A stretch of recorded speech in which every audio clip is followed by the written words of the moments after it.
नमस्ते शिवारो हजुरलाई स्वागत छ हाम्रो फेरि पनि अर्को एउटा सानो छोटो भिडियोमा। आज चाहिँ म सिंगल मुकबाङ भिडियो लिएर आइसकेको छु हजुरको सामु है।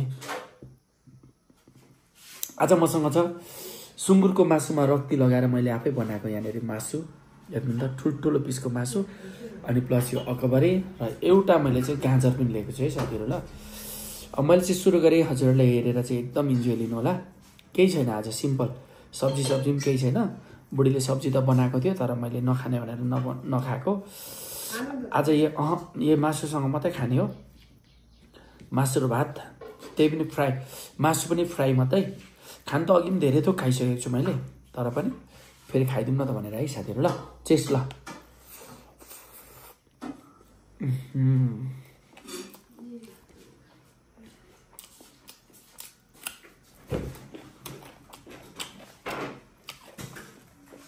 एकछिन हल्ला नगरिदिनु नि,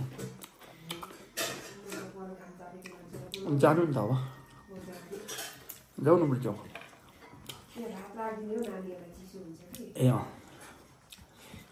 साथीहरु, छोरो र छोरी चाहिँ स्कुल गएको छन्। अब छोरी भरे बेलुका 4 बजीतिर मात्रै आउँछ, अनि छोरो पनि बेलुकै आउँछ। बिहानको अघि खाना खाएर गएको, 4:30 तिर मात्रै आउँछ छोरी। अनि त्यतिखेर आएर खाना खानुपर्छ नि त, त्यही भएर तातोमा राखिदिनको लागि उसको मामुले चाहिँ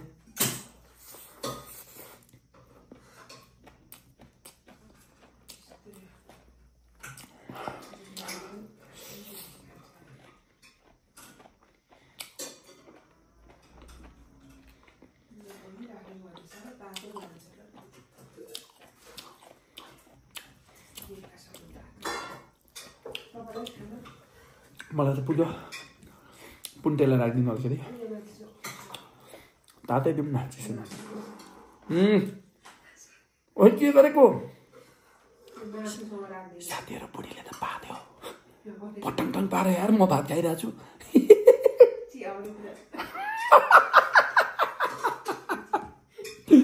ओए ओए ओए पटटा पा।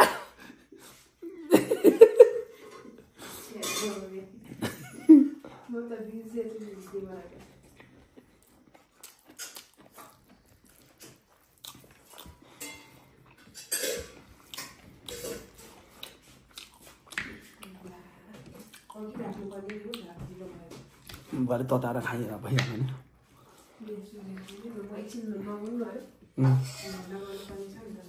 एकछिन नगर्नु।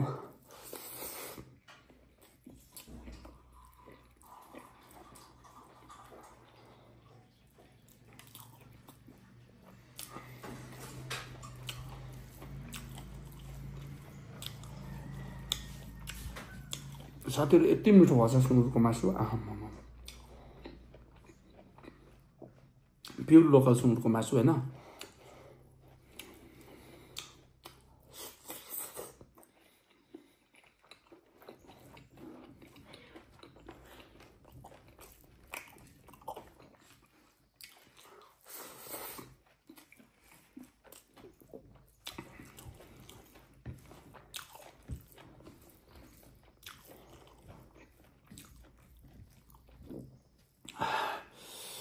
यस्तो टेस्टी भयो।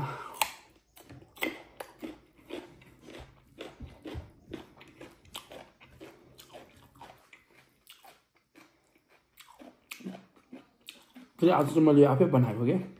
म प्रायः सुँगुरको मासु चाहिँ आफै बनाउँछु।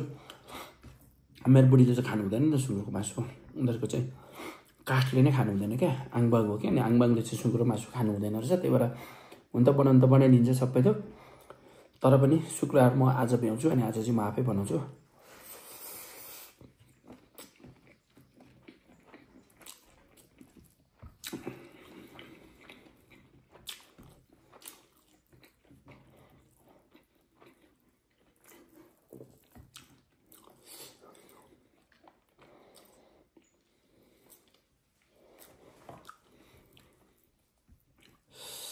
मिठो मिठो भएछ आज।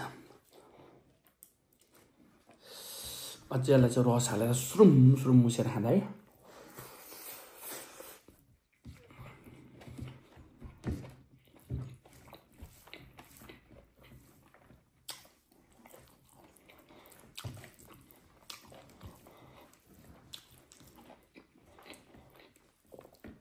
यस्तो यो रक्ती लगाएको त क्या मिठो हुन्छ नि।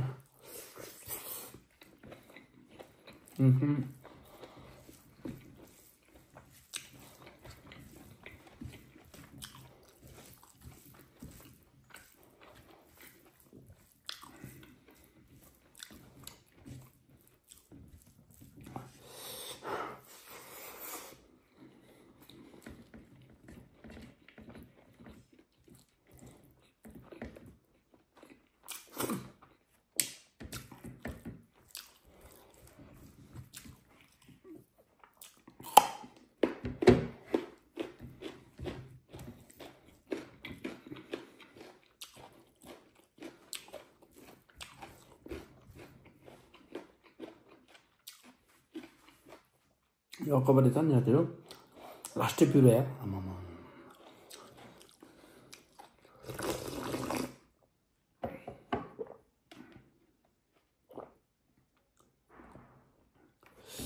चर्को रहेछ दाल त नुन अलिक धेरै भएछ दालमा चाहिँ। यहाँ मात्रै ठिक्क छ, जिब्रै फुटाइदियो झन्डै। दाल चाहिँ मैले खाइनँ साथीहरू ल। अब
यो चाहिँ लास्ट पिस है साथीहरू ल